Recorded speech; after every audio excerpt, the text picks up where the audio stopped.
Today's lesson we are going to look at trigonometric substitution, calculus lesson 103. Let us start.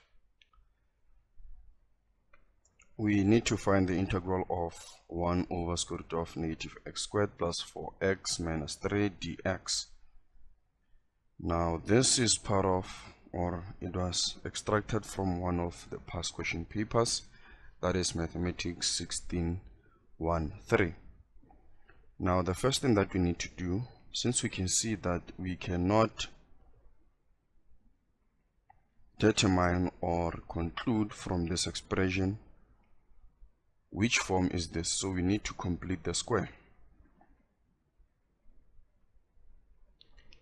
Negative x squared plus 4x minus 3. We start by factoring out this negative, so we are going to have negative x squared minus 4x plus 3, and then from there we introduce the second term, which will be plus negative 4 multiplied by half squared plus 3 minus negative 4 multiplied by half squared.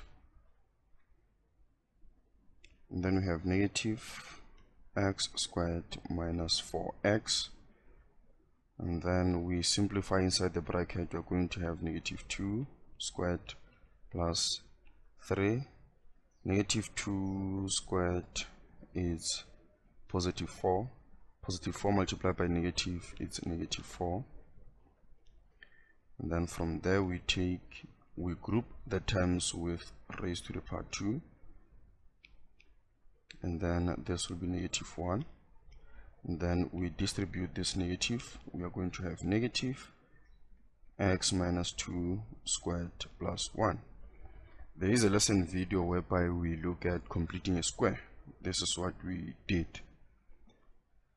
So from here we can rewrite this as square root of negative x minus 2 squared plus 1 dx.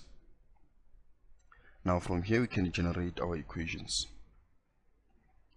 When we rewrite this, we can see that we have square root of 1 minus x minus 2 squared dx.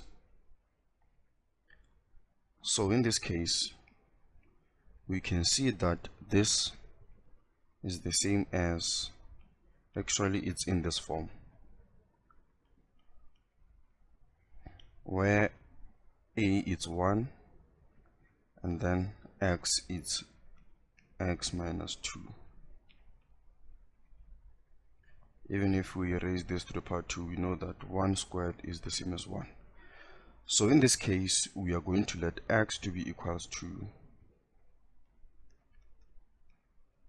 but as you can see that x is actually x minus 2, so our equation will be x minus 2 is equals to, the value of a is 1, so we have 1 sine theta is the same as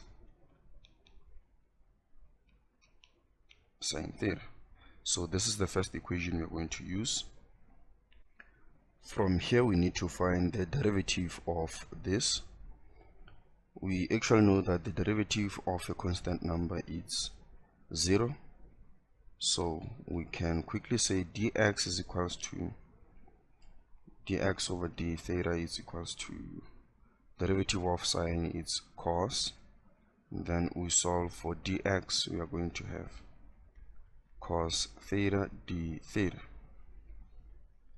So we actually have our equations. Now in this case we can go ahead and substitute.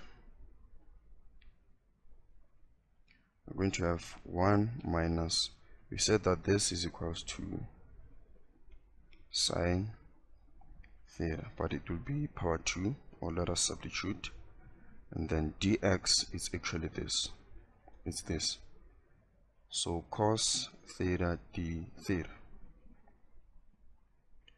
From here we have cos theta over square root of 1 minus sine squared theta d theta. we know that this is an identity. This is the same as cos squared theta, from which identity we know that sine squared theta plus cos squared theta is equals to 1, and then we solve for cos squared theta. We are going to have 1 minus sine squared theta. So where we see this, we can substitute by this.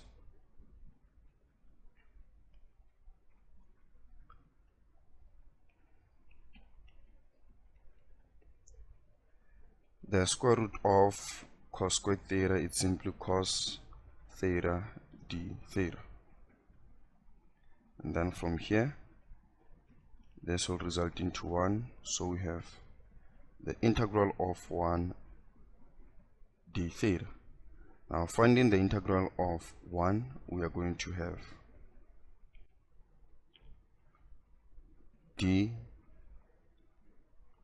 actually the integral sign only be theta plus c. Now we need to know the value of theta. Since we said x minus 2 is equals to sine theta, it means theta is equals to sine x minus 2. Then it means where we see theta, we can put x minus 2 plus c.